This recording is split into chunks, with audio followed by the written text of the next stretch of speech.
In today's podcast, you'll learn about the 9 personality types in the Enneagram test, which might or might not help you understand yourself and those around you a bit better. Are you a reformer? Are you a helper? Are you an achiever? Or any of the other 6 personality types? Maybe you're a combination of more than one.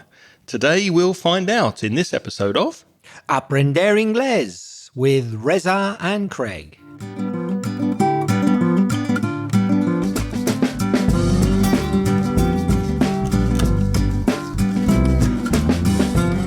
Hello and welcome to the podcast, especially if you're a new listener. I'm Craig. And I'm Reza. And with nearly 60 years of teaching between us, we'll help you improve your English and take it to the next level. How are you doing, mate? How are things? Even better than about 45 minutes ago, because I've just enjoyed your very nice coffee and my first experience with Dubai chocolate. And what did you think? I liked it. So that's a new experience for me, this so-called Dubai chocolate. That doesn't mean necessarily that it's from Dubai, but it seems to have been invented there. And Craig, let me try a bit. As you know, Craig is very up to date in chocolate activity around the world. And I enjoyed it. What about you?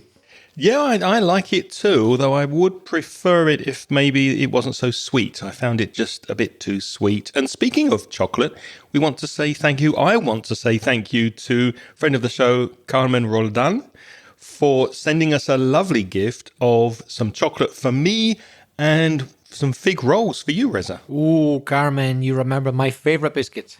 So I just want to have just a little bit of this chocolate from Carmen here, which will give us energy for this podcast. Craig only eats chocolate as a professional responsibility. It is his duty to try this chocolate, which Carmen has given him. It would be rude not to. Wonderful. Do you want some? What the hell? Yeah. Oh, that's good. Oh, good, Carmen. Very good chocolate. It is a bit rude to eat and podcast at the same time, but we wanted to say thank you. Oh, lovely. I wanted to say thank you to Carmen. Quite fruity, isn't it? I love the crunchy bits. By the way, if you are interested in discovering more about the biscuits that we like, we will send you to an episode we did on biscuits, all about biscuits, and that was episode 207. So for more information on biscuits that we like, go to inglespodcast.com/207. And thank you very much, Carmen, for your suggestion for today's podcast. Yes, and Carmen, I'm looking forward to the fig rolls a bit later. Craig's going to let me have all of them. Is that right, Craig? Yep, you can have the fig rolls. They're not my cup of tea. Not his thing, but they are mine. Thanks very much, Carmen. We've received a message from Barbara from Argentina. Hi, Reza. Hi, Craig. This is Barbara from Argentina, and I'm so happy to be sending this message. First of all, congratulations for your podcast.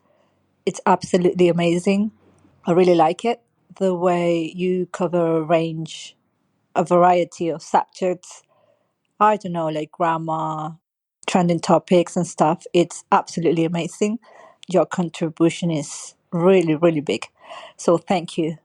The reason why I'm sending this message is because I'd like to ask you if you could make a podcast explaining phrases like I would rather, I would prefer, I prefer rather than, which might be confusing sometimes. So if you could be so kind as to make that podcast, I would really, really appreciate it. I hope you are good and see you next time. Thank you very much, Barbara, for sending us the message. Wasn't that lovely pronunciation, Reza? Yes, Barbara, honestly, not only was your pronunciation really, really good, but I would have said your English. For me, you had an English accent, of a specifically of England, as opposed to America, Canada, Ireland. To me, you sounded English. Some lovely expressions, excellent grammar, really, really high level of English, Barbara. We have actually made an episode on the difference between rather and prefer. If you go to inglespodcast.com/248, you can listen to that episode where we go quite deeply into the differences between those two expressions. But maybe we could give Barbara a potted version, which means a very brief, short, quick explanation on those two words. Yes. So I'd rather, that's I would, but when we speak, most of the time, we're going to shorten would to apostrophe D. So I'd rather plus the base form, that means infinitive without to. For example, I'd rather eat pizza than cook. Me too. So we're talking about a preference. I'd rather plus the verb without to. And with prefer, again, you can use the contraction I'd. You can say I prefer or I'd prefer. And this time you need the to before the verb. So it's I'd prefer plus to plus the verb. For example, I'd prefer coffee to tea. If you're speaking generally, you would just say, I prefer coffee to tea without the would. You just use the present simple. So both mean the same almost, but I'd rather is probably more common in everyday speech for native speakers, I would say. Would you say you use I'd rather more than I'd prefer? Yeah, I think I'd rather use rather. Yeah. Than prefer. Probably in spoken English, that's what I would prefer. If you go to inglespodcast.com/248, you can listen to that episode where we go quite deeply into the differences. Well, let's get to the main topic of the episode. And again, thanks to Carmen for suggesting this, personality tests. Before we look at the Enneagram test in detail and the 9 personality types, just a couple of general questions. Reza, what personality traits do you like about yourself as a person and also about other people? Well, strangely, one thing I really like about myself is something that many people really dislike about me, which is my frankness. I like it, and I'm not prepared to change it that much. What is frankness? So if you're frank, it could be your name. It could be that your name is Francis or Frank Sinatra. Frank Sinatra. Or it could be used as an adjective. If you're frank, it means you like to say things the way they are, truthfully, without dressing them up, even though it may not be what people want to hear. Is it the same as direct? Pretty much the same as direct, I think. And I like to think I'm quite a frank person. And not everybody is. And it's a quality I appreciate, but sometimes it's got me into trouble, particularly with the type of person who doesn't like such frankness. And they've said to me, oh, well, you didn't have to say it like that. And I thought, well, I'm just saying it as it is. What do you reckon? Do you think you're equally frank in English and in Spanish? I think I'm even franker in Spanish. I think it's easier to be franker in Spanish. What do you think? Yeah, I agree. Yeah, it's a more direct language in many ways. And what about you? Is there a trait that you like about yourself? I like the fact that I'm quite curious, my curiosity. I don't think I'm as curious as I was when I was younger, but I do like to know things and I do tend to have a curiosity about many things, which is nice. I have patience, I think, and empathy, especially in my job when I'm teaching. I like to think that I have patience with people who want to learn. What about other people? What traits do you admire in other people? Well, I also like it when people are frank with me, but I guess above all, honesty. For people that I'm going to have close or intimate dealings with, dealings is transactions, I want them to be honest. If it's someone you just meet in the street and you're only going to speak for 2-3 minutes, who cares really, I guess. But if it's someone you have to have a meaningful relationship, be that as a friend, a colleague, a partner, you want them to be honest, right? Yeah, I agree. Honesty is important to me also, sincerity, and also a sense of humor. I like to think that I have a sense of humor, so when I can relate to people who also have a similar sense of humor, that makes it a very nice experience. What traits annoy you in other people? Dishonesty. So I guess it's obvious if I value honesty, then I don't like dishonesty. I don't mind it when people aren't frank. I don't mind it if people are indirect, unlike me. That doesn't bother me. But it does bother me if people are dishonest. People who habitually lie a lot, I've got very little time for people like that. What about you? I agree. Yeah. I don't like selfishness. I don't like self-centeredness, people who tend only to think about themselves. And aggression. I don't really like aggressive people very much. But we're going to look at personality types in this podcast. And there are different tests that are quite popular, especially online. There's the Myers-Briggs type indicator, which is called MBTI. There's another popular test for personality that's called the Big Five personality test, or the Ocean model, OCEAN. And there's the one we're going to discuss today, and that's the Enneagram personality test. You can see notes and information on the website to what we're talking about here today. Go to inglespodcast.com/592 to see the show notes for this episode. Of course, there are many other types of tests.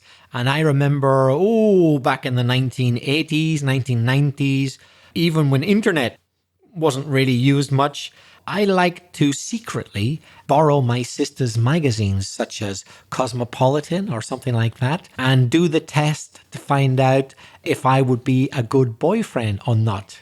And every single time it turned out I would be the worst boyfriend you could ever possibly have. Avoid at all costs was the result of those tests. How old were you when you were doing those tests? Oh, this was from about the age of 15 to about the age of 30. I constantly failed the test. Yeah, they were very popular in magazines, and they still are popular online on many blog sites and websites. So we're going to look at the 9 personality types. You can play along with us, which means we're going to say if we fit the descriptors for each type. And obviously, while you're listening, why don't you think if you are these different types, what personality type are you? And maybe you're a combination of more than one. So what's type 1, Reza? What's the first one on our list?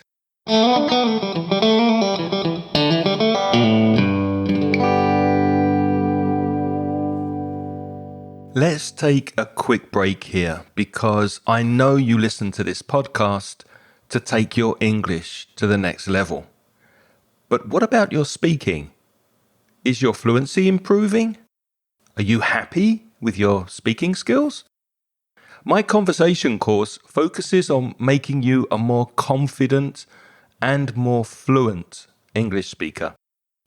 You'll join me and a small group of motivated students, and we'll meet on Zoom and have topical discussions, role plays, debates, and presentations that will expand your vocabulary and help you express yourself effectively in English. So be proactive and take the first step towards becoming a confident and fluent English speaker. Send me an email today to craig@inglespodcast.com and I'll send you details of the next online conversation course. Thanks for listening. Now let's get back to the podcast.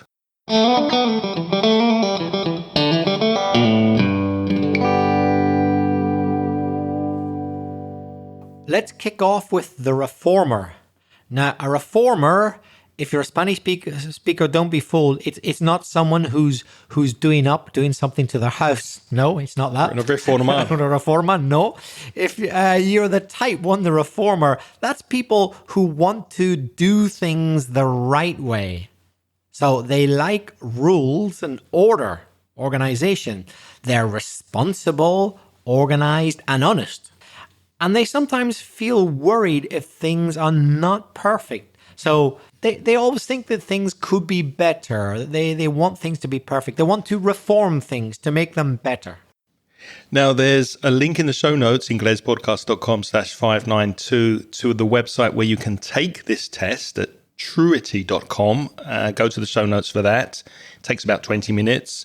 And on their website, there's a sliding scale of 5 points. So point number 1 would be no, not at all. Point number 5 would be yes, absolutely. And then you've got 2, 3, or 4, which is somewhere in the middle. So based on that, Reza, what do you think? Are you a reformer?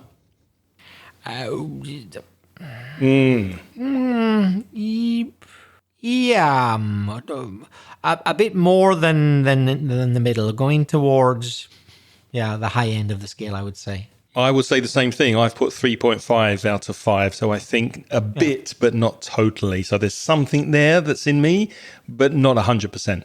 Yeah, same as you. 3.5 I would give myself. Yeah. Type 2 is a helper, the helper. So type 2 people, they like to help others. They're very kind people, very caring, very generous people. They feel very happy when they can support their friends and their family, to the point where sometimes maybe they forget about their own needs. So they put other people first. Again, I think with me, up to a point maybe, but not the last bit. I think I'm just a little bit selfish with my own needs, but I think I am, to a point, kind, caring, and generous person. Craig, if I were to say to you, I'm a diabetic, I'm in a bit of a terrible situation. I see there you have your last piece of extremely expensive, exclusive Belgian chocolate. I need a sugar hit. Could you give me that? Would you give me it? No way, Jose. No way. You're not going to help me that much. No, actually, I think I am kind. My sister, she has diabetes and she has hay fever. So I went to cheer her up the other day. I took her chocolates and flowers. What's that? What's type 3, Reza? Our third type is the achiever. To achieve means to get what you're trying to get. So that's people who want to succeed and be admired. So they tend to be hardworking, ambitious, and confident. And they like to reach goals and be recognized. Sometimes, as a criticism, maybe they focus too much on success. So, Craig, are you an achiever? No, for me, this is definitely a number 1 on the scale out of 5. I don't think so. I've never really been an ambitious person. What about you? The same as you. Ambition doesn't really interfere. I'll tell you more than that. I'm slightly suspicious of people who I find to be excessively ambitious. But you are hardworking. I like to think so. Not extremely, but pretty hardworking. But it's that over ambition. That means when it's excessive. I actually mistrust it in people. You know, people say, "Oh, he's so ambitious. Yeah, he's capable of anything. Isn't that great?" I think. I ask myself, what's he capable of doing to get there? Is he capable of throwing other people under the bus? That means sacrificing other people to get there. And I'm a bit concerned about that. Yeah, I agree with that. Type 4 is an individualist, which is quite self-explanatory. Type 4 people are creative and they feel emotions deeply. They like to express themselves through art or through writing, and they often feel different from others. They want to be unique individuals. What do you think? Well, I'm going to give myself there a 4. Really? Not 4 out of 5, right? 5's the highest. Yeah. I don't want to feel. It's not that it's important that I feel different, but I'm happy to be different. Not quite the same. It's not like, oh, I'm different than you. Isn't that great? No, not that. But if I am different from the majority in certain things, it doesn't bother me. Let's put it like that. Is that the same thing? Not sure. I don't need to be, but I don't give a damn if I am.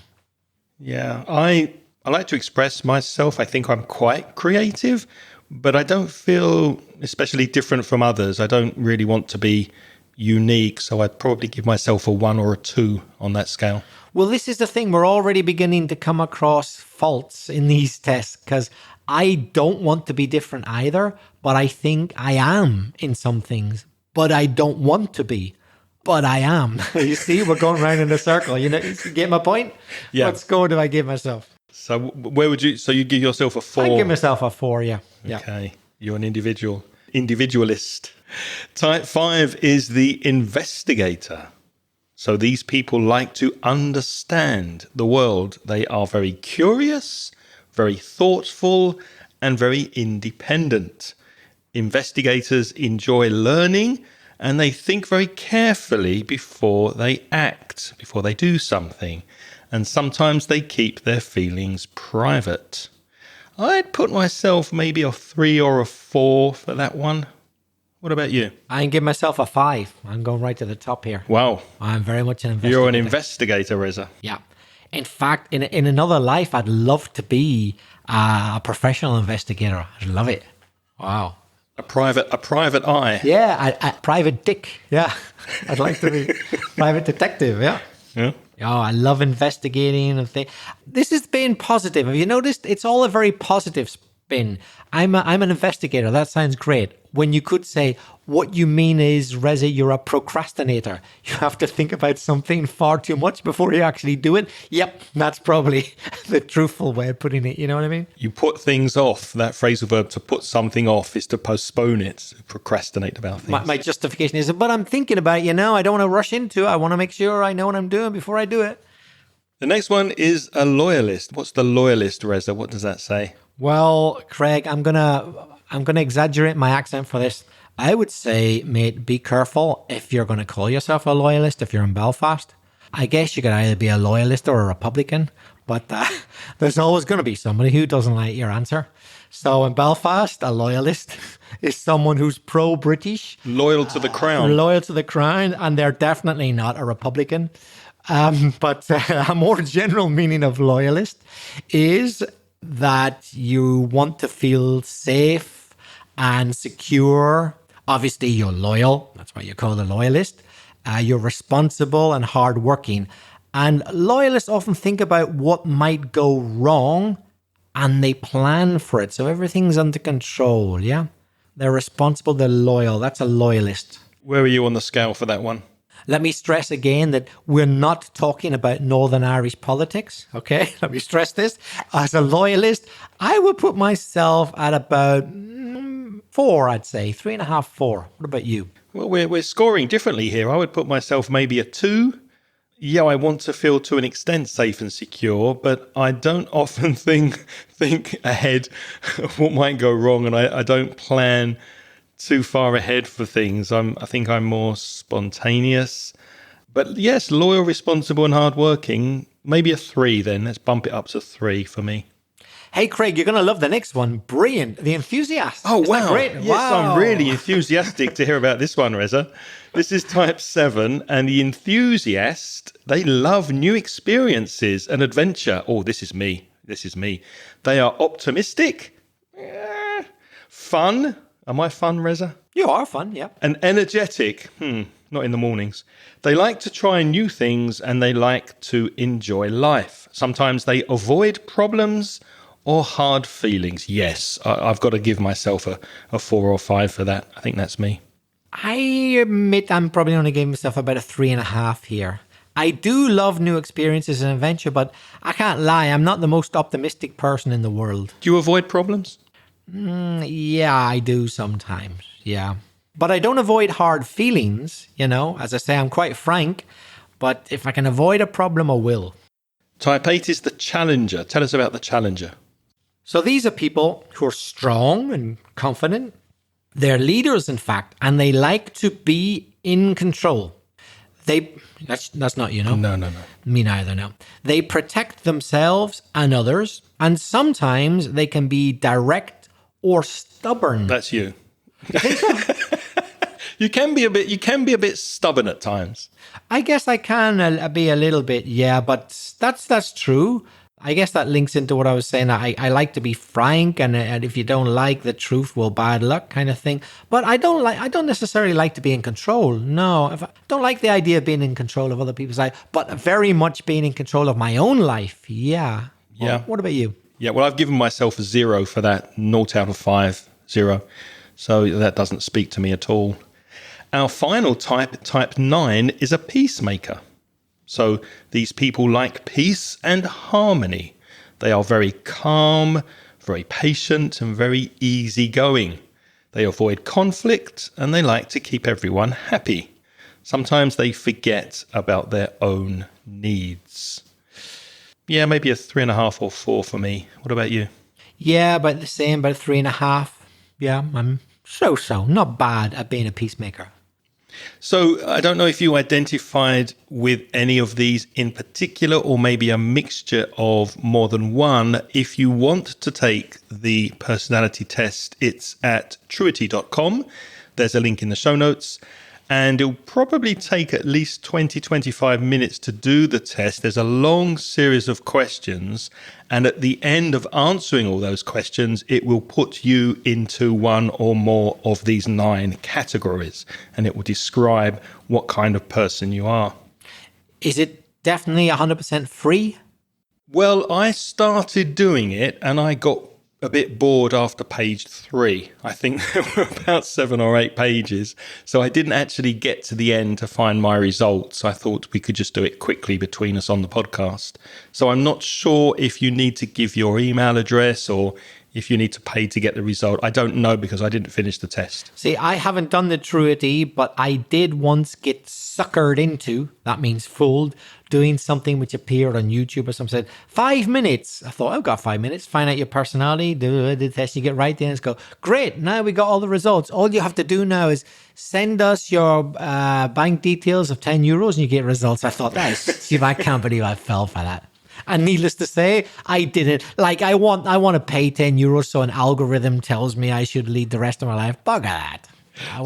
So your results for that test came back as suspicious and disbelieving and angry. And stingy. You don't like spending money, yeah. Tight with money. Reza, some people say that these personality tests, they're more like entertainment, like your sister's magazines that you found, rather than science-based. What do you think? I guess it depends on the test. Some are more thorough. That means they're more detailed. Yeah, they cover a lot more than others. But I think at the end of the day, to really truly know someone's personality, as well as filling in tests, you need a professional, someone like a psychologist or a psychiatrist to really assess someone. What do you think? Yeah, I agree. I think you can get much more information by verbally asking someone questions when they're sitting in front of you. You can look in their eyes, you can see their body language, and you get a much better idea of what the person's like. Another thing you have to take into context is, though, nothing is constant. I mean, Craig, for example, would you always give the same answer to every question in a personality test? Or does it depend on your mood or your situation at the time? That's a good question. I think it might differ slightly depending on my mood, but definitely it would make a difference over time. For example, I would probably give very different answers 5 or 10 years ago or 5 or 10 years from now because we change as we get older, don't we? Craig, you said that you were a little bit less adventurous now than you used to be. Is that what you said before? Yeah, probably. So do you think in general our personalities change as we get older? Yeah, I think I'm definitely more grumpy and more moody, I think, and maybe a little bit bad-tempered as I'm getting older. What about you? Yeah, and pretty much the same for me. Yeah. Same description. Craig, do you think we actually reveal the same aspects of our personality equally to different people we know or meet? For example, your husband or wife might know that you're for example, a bit grumpy a lot of the time. Like me, grumpy, like, oh, dying, this, that. But maybe people at work don't know because you don't show that grumpy side because you don't want them to know about it. Would you say that that's quite common, that we reveal aspects more openly to some people than others? Yeah, absolutely. I think we're slightly different people. Depending on the relationship, we behave differently with our work colleagues than we behave with our friends, with our loved ones, with our family. People we meet for the first time, we're different people with them, aren't we, than with friends that we've known for many, many years. So, yeah, well, I think we change depending on whose company we're in. It never ceases to amaze me when you see in the news something like this. The police have finally tracked down and captured the serial killer who killed 25 people and cut them into small pieces. And here we have the next door neighbor Well, Mrs. Smith, what do you think? He seemed like a perfectly lovely bloke to me. He was a lovely young man. Nicest young man I've ever met. Always helped me with my shopping. Always had a nice word to say. And he's like killed 10 people. Yeah. Well, that brings us to our last question. Do you believe multiple personality disorder really exists? For example, that young man who seemed lovely and maybe was lovely with his next door neighbor, find him in a different mood, a different state of mind, and he'd cut you up into pieces because there's two sides to him. Do you believe it really exists? Is there such a thing as multiple personality disorder, or as they call it these days, dissociative identity disorder? I think there is. And what you described earlier, I think that's more of a psychopathic person who changes, who doesn't have any feelings or empathy towards other people. But I think the multiple personality disorder, that can come from trauma. If you've been in a war situation, for example, or if you've suffered abuse or something like that, then that could lead to you having multiple personalities, don't you think? Yeah. Of course, the classic film about this is Psycho, that Alfred Hitchcock film. Yeah. Bates Motel. That's it. Yeah. So he's perfectly reasonable, nice owner of a motel. And at night, turns up, he dresses up as his dead mum and he thinks he's her. Yeah. And now it's your turn to practice your English. Which personality type are you? Did you play along with us? And did any of those personality types resonate with you? How would you describe yourself? And also, how accurate do you think these personality tests are? We'd love to hear from you. If you have anything to tell us about today's episode, how can people reach us, Reza? You could send us a voice message. It's a maximum of 1.5 minutes. Bear that in mind. You just go to speakpipe.com/Ingles podcast. But Craig, what if the personality of this person means that they're a bit shy and they don't want to speak? They want to write. Then what? Well, if you're more creative with emails, then you can send it to me. I'm Craig, Craig, at inglespodcast.com. And to reach Reza, write to belfastreza, Reza, at gmail.com. If you're a Spanish speaker and you want to improve your English with both free and paid resources, why not visit the Mansión Inglés website? It's at mansioningles.com. And for specifically paid products, you can browse the online store. That's at store.mansioningles.net. And before we say goodbye today, we'd like to thank our lovely Patreon supporters. These are people who support the podcast by joining our Patreon program. And you too can be a Patreon member and get instant access to the transcriptions of every podcast so that you can read every word that we say. Your personality might prefer that.